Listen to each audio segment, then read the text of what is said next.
نحمده ونصلي ونسلم على رسوله الكريم أما بعد فأعوذ بالله من الشيطان الرجيم بسم الله الرحمن الرحيم فاستفتهم ألربك البنات ولهم البنون أم خلقنا الملائكة إناثا وهم شاهدون ألا إنهم من إفكهم ليقولون ولد الله وإنهم لكاذبون أصطفى البنات على البنين ما لكم كيف تحكمون أفلا تذكرون أم لكم سلطان مبين فأتوا بكتابكم إن كنتم صادقين وجعلوا بينه وبين الجنة نسبا ولقد علمت الجنة إنهم لمحضرون سبحان الله عما يصفون إلا عباد الله المخلصين فإنكم وما تعبدون ما أنتم عليه بفاتنين إلا من هو صال الجحيم وما منا إلا له مقام معلوم وإنا لنحن الصافون وإنا لنحن المسبحون صدق الله مولانا العظيم اللهم صل على سيدنا محمد وعلى آل سيدنا محمد وبارك وسلم سورۃ الصافات کی آیت نمبر 149 تا آیت نمبر 166۔ مشرکین عرب ملائکہ کی پرستش کرتے تھے اور ان کی مورتیاں بنا رکھی تھیں۔ وہ فرشتوں کو اللہ کی بیٹیاں مانتے تھے۔ یہاں مشرکین مکہ کے اس بد عقیدے پر جرح کی جا رہی ہے کہ یہ لوگ خود اپنے لیے تو بیٹے پسند کرتے ہیں اور بیٹیوں کو ناپسند کرتے ہیں، لیکن جب یہ لوگ اللہ کی طرف اولاد منسوب کرتے ہیں تو اللہ کے لیے بیٹیوں کا انتخاب کرتے ہیں۔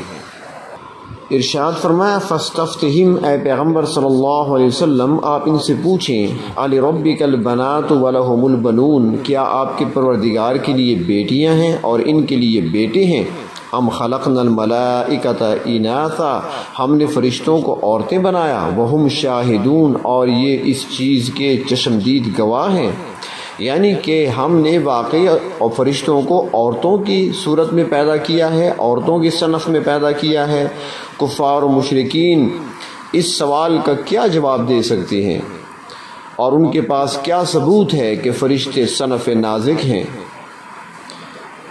اللہ تبارک و تعالی خود ہی وضاحت بیان فرماتے ہیں کہ فرمایا الا سنو، اور اس بات پر آگاہ رہو، انہم من افکہم لیقولون، کہ یہ لوگ جھوٹی بنائی ہوئی باتیں کہتے ہیں، ولد اللہ، کہ اللہ کے ہاں اولاد ہے، وانہم لکاذبون، بے شک یہ جھوٹے ہیں۔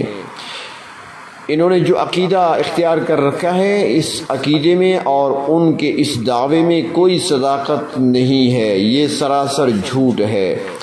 آگے فرمایا کہ یہ کس قدر نامعقول لوگ ہیں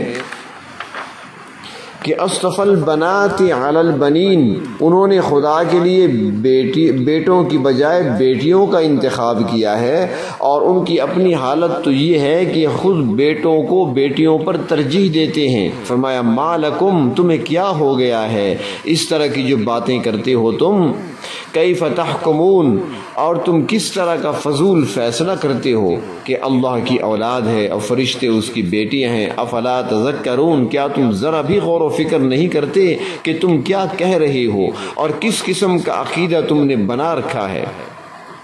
سورۃ النجم میں اللہ تبارک و تعالیٰ نے مشرکین کو مخاطب کرتے ہوئے فرمایا الکم الذکر ولہ الانثی تلک اذا قسمۃ ضیزی، کیا یہ تمہارے لیے تو بیٹے ہیں، یعنی تم اپنے لیے بیٹے پسند کرتے ہو اور بیٹیوں کو اللہ تبارک و تعالیٰ کے کھاتے میں ڈال دیتے ہو، یہ کس قدر بری تقسیم ہے جو تم کرتے ہو۔ اگر تمہارے اندر تھوڑی سی بھی عقل ہوتی، تھوڑا بھی تمہارے اندر فہم و فراست پائی جاتی تو تم ایسی بیوقوفانہ باتیں نہ کرتے۔ اور اللہ تبارک و تعالیٰ نے فرمایا کہ تمہارے پروردگار تو وہ ہیں جو اس قسم کی باتوں سے پاک اور منزہ ہیں۔ وہ پروردگار بڑی قدرتوں کے مالک ہیں، عظمتوں کے مالک ہیں، اور فرشتے اللہ تعالیٰ کی پاکیزہ مخلوق ہے۔ اللہ تعالیٰ نے ان کو تذکیر و تانیث سے پاک رکھا ہے۔ سورۃ جن میں ارشاد فرمایا کہ وَأَنَّهُ تَعَالَى جَدُّ رَبِّنَا مَا اتَّخَذَ صَاحِبَةً وَلَا وَلَدًا، کہ بے شک ہمارے پروردگار کی شان تو بہت بلند و برتر ہے، وہ نہ تو بیوی رکھتے ہیں نہ ہی اولاد۔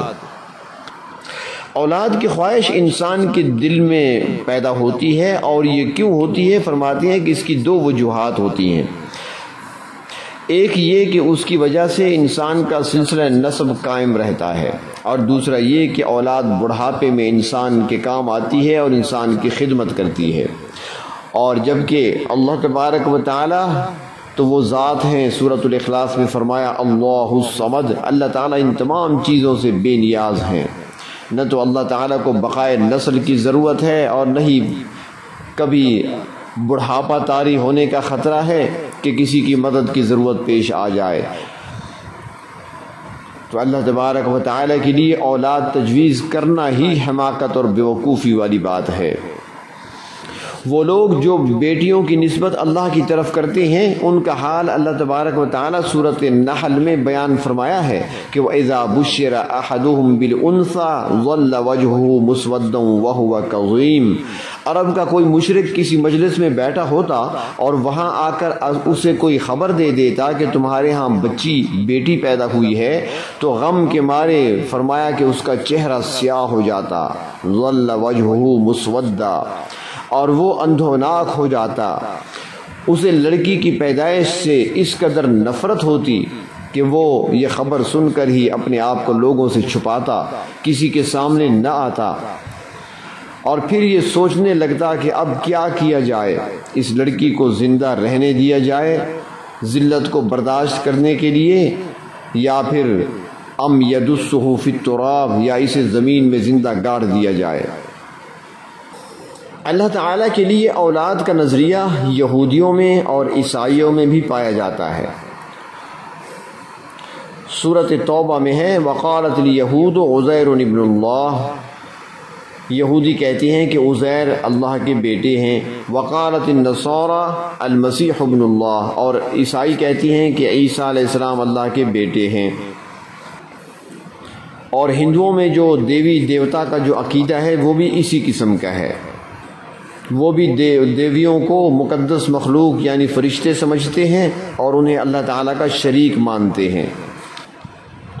تو اللہ تبارک و تعالیٰ نے اس قسم کے غلط اور باطل عقیدے کے بارے میں فرمایا ام لکم سلطان مبین، کیا اس باطل عقیدے کی تمہارے پاس کوئی سند ہے، کوئی دلیل ہے؟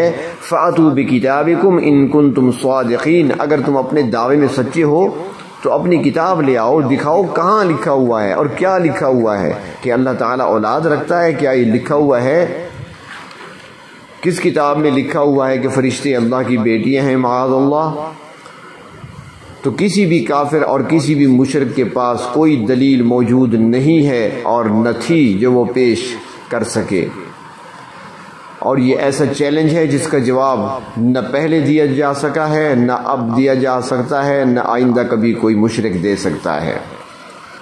اور پھر اللہ تبارک و تعالیٰ نے فرمایا کہ ایک اور باطل عقیدہ ان کا یہ ہے کہ وَجَعَلُوا بَيْنَهُ وَبَيْنَ الْجِنَّةِ نَسَبًا، اور ٹھہرا لیا ہے انہوں نے اللہ تعالیٰ اور جنات کے درمیان رشتہ۔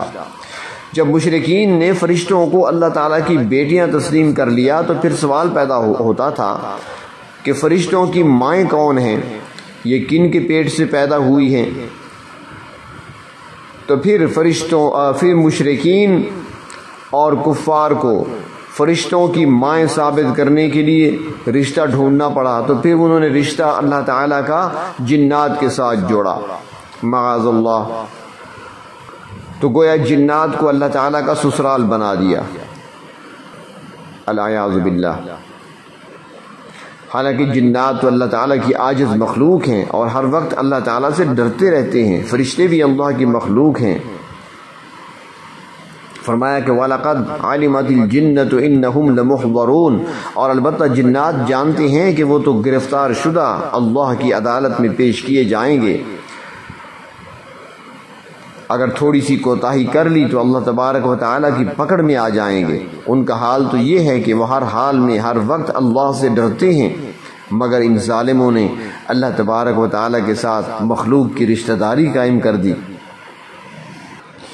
تو اللہ تبارک و تعالیٰ نے فرمایا کہ تمام نیک اور بد مخلوق، خواہ وہ انسانوں میں سے ہوں یا جنات میں سے ہوں یا فرشتے ہوں، ان تمام کے خالق اللہ تبارک و تعالیٰ ہی ہیں جو وحدہ لا شریک ہیں، اس کے علاوہ کوئی خالق نہیں ہے۔ سبحان اللہ عما یصفون، اللہ تعالیٰ کی ذات پاک ہے ان باتوں سے جو یہ کافر اور مشرک لوگ بناتے ہیں۔ اللہ تبارک و تعالیٰ کی کوئی بیوی نہیں ہے، اللہ تعالیٰ کی کوئی اولاد نہیں ہے، اللہ تبارک و تعالیٰ کا کوئی بھائی نہیں ہے۔ یہ ساری چیزیں دلالت کرتی ہیں نقص اور عیب پر، جبکہ اللہ تعالیٰ کی ذات ہر قسم کے نقص سے بھی پاک ہے، ہر قسم کے عیب سے بھی پاک ہے۔ جو لوگ اس قسم کا عقیدہ رکھنے والے ہیں، ایک دن وہ اللہ کی عدالت میں حاضر ہوں گے اور وہاں پر پکڑے جائیں گے، اللہ کی گرفت میں آئیں گے۔ اور فرمایا کہ ایک جماعت ایسی بھی ہے جو اللہ تعالیٰ کی پکڑ سے بچ جائے گی، اور وہ ہے الا عباد اللہ المخلصین، اللہ کے مخلص اور منتخب برگزیدہ بندے، یہ اللہ کی گرفت سے بچ جائیں گے۔ وہ باعزت طور پر اللہ کی بارگاہ میں پیش ہوں گے، اور پھر انہیں عزت کے ساتھ، اکرام کے ساتھ اللہ تبارک و تعالی اپنے مہمان خانے یعنی جنت میں پہنچا دیں گے۔ اور پھر مشرکین سے فرمایا فَإِنَّكُمْ وَمَا تَعْبُدُونَ، پھر بے شک تم اور جن کی تم پوجا کرتے ہو اللہ کے سوا، مَا أَنْتُمْ عَلَيْهِ بِفَاتِنِينَ، تم اللہ تعالیٰ کے مقابلے میں کسی کو بہکا نہیں سکتے۔ یعنی تم اپنے غلط اور بناوٹی عقیدے کا جتنا بھی چاہو پروپیگنڈا کرو اور میرے بندوں کو ورغلانے کی کوشش کرو، مگر جو بندے میرے مخلص بندے ہیں وہ تمہارے فریب میں نہیں آئیں گے، نہ ہی تمہارے بہکاوے میں آئیں گے۔ الا من هو صال الجحیم، جو جہنم میں داخل ہونے والا ہے تو تمہارا داؤ چلے گا تو ان لوگوں پر جو جہنمی ہیں، جو اپنے عقل و شعور کو استعمال نہیں کرتے، اللہ تعالیٰ کی دی ہوئی استعداد سے کام نہیں لیتے، اپنی ضد اور عناد پر اڑے رہتے ہیں، تم ان لوگوں کو گمراہ کر کے جہنم تک لے جا سکتے ہو۔ میرے مخلص بندے تو ہر وقت مجھ سے دعائیں کرتے رہتے ہیں، میرے سامنے عاجزی کرتے ہیں، انکساری کا اظہار کرتے ہیں، ہر وقت مناجات میں مشغول رہتے ہیں، اپنی حاجات مجھ سے طلب کرتے ہیں، تو ایسے میرے مخلص بندے شیطانی داؤ پیچ سے محفوظ رہتے ہیں۔ آگے اللہ تبارک و تعالیٰ نے فرشتوں کی زبان سے بات کروائی ہے، وَمَا مِنَّا إِلَّا لَهُ مَقَامٌ مَعْلُوم، اللہ تبارک و تعالیٰ نے ہم میں ہر ایک کے لیے ایک مقام اور مرتبہ مقرر کیا، ہم اس مقام سے آگے نہیں جا سکتے، اور اللہ رب العزت نے ہماری جو ڈیوٹی لگائی ہے ہم اسی کو ادا کرتے ہیں، اور ہم ہر وقت اپنے پروردگار عالم کے حکم کی تعمیل میں رہتے ہیں اور اس سے ذرا بھر بھی ہٹنے کی طاقت نہیں رکھتے۔ وَإِنَّا لَنَحْنُ الصَّافُونَ، ہمیشہ صف بستہ رہتے ہیں۔ نبی اکرم صلی اللہ علیہ وسلم نے فرشتوں کی صف بندی کو معیاری قرار دیا اور لوگوں سے فرمایا کہ تم نماز اور جہاد کے لیے فرشتوں کی طرح صف بندی کیوں نہیں کرتے؟ تو عرض کیا حضور فرشتے کس طرح صفیں بناتے ہیں؟ تو آپ صلی اللہ علیہ وسلم نے فرمایا کہ وہ مل کر کھڑے ہوتے ہیں، درمیان میں کوئی رکھنا نہیں چھوڑتے، پہلے اگلی صفوں کو مکمل کرتے ہیں، پھر پچھلی صفیں بناتے ہیں۔ نبی اکرم صلی اللہ علیہ وسلم نے ٹھیک اور درست صف بندی کی سختی کے ساتھ تاکید فرمائی ہے۔ ایک اور حدیث شریف میں آتا ہے، حضرت ابو ذر غفاری رضی اللہ تعالیٰ عنہ فرماتی ہیں کہ نبی اکرم صلی اللہ علیہ وسلم نے ارشاد فرمایا، لوگو جو بات میں سنتا ہوں اگر وہ تم بھی سنتے، اور جو بات میں جانتا ہوں اگر تم وہ جانتے، تو یقیناً تم ہنستے تھوڑا اور روتے زیادہ۔ فرمایا ایسی صورت میں تم دہشت میں مبتلا ہو جاتے اور بستروں پر عورتوں کے پاس لیٹنا چھوڑ کر جنگلوں اور بیابانوں کی طرف بھاگ جاتے اور چیختے چلاتے پھرتے۔ فرمایا پھر کہ آسمان پر ایک بالشت بھر بھی کوئی ایسی جگہ نہیں جہاں اللہ کا کوئی فرشتہ اللہ کی عبادت اور ریاضت میں، رکوع، سجدے اور تسبیح میں مصروف نہ ہو۔ اور ایک اور روایت میں آتا ہے کہ آپ صلی اللہ علیہ وسلم نے فرمایا کہ فرشتوں کی عبادت اور ریاضت کی وجہ سے آسمان اس طرح چرچراتا ہے جس طرح نیا کجاوا یا چمڑے کا نیا جوتا چرچراتا ہے۔ تو فرمایا کہ فرشتے کہنے لگے، اللہ تبارک و تعالیٰ نے ان کی زبان سے کہلوایا کہ وہ کہنے لگے کہ ہم ہر وقت صف بستہ رہتے ہیں، اور دوسرا فرمایا کہ وَإِنَّا لَنَحْنُ الْمُسَبِّحُونَ، اور بے شک ہم ہر وقت اللہ تبارک و تعالیٰ کی تسبیح بیان کرتے رہتے ہیں۔ اللہ تعالیٰ ہر نقص، عیب اور کمزوری سے اور ہر قسم کے شرک سے پاک ہے۔ اللہ تبارک و تعالیٰ وحدہ لا شریک ہیں۔ جو بھی کوئی شخص اللہ تعالیٰ کی ذات یا صفات میں شریک بنائے گا وہ خود بحیثیت مجرم اللہ کی بارگاہ میں گرفتار شدہ پیش کیا جائے گا، اور جو اس نے کہا ہے اور جو کیا ہے اس کی پاداش میں اسے سزا بھگتنی پڑے گی۔ اللہ تبارک و تعالی ہمیں شرک سے اور ہر برے عمل سے محفوظ رکھیں۔ وآخر دعوانا ان الحمد للہ رب العالمین۔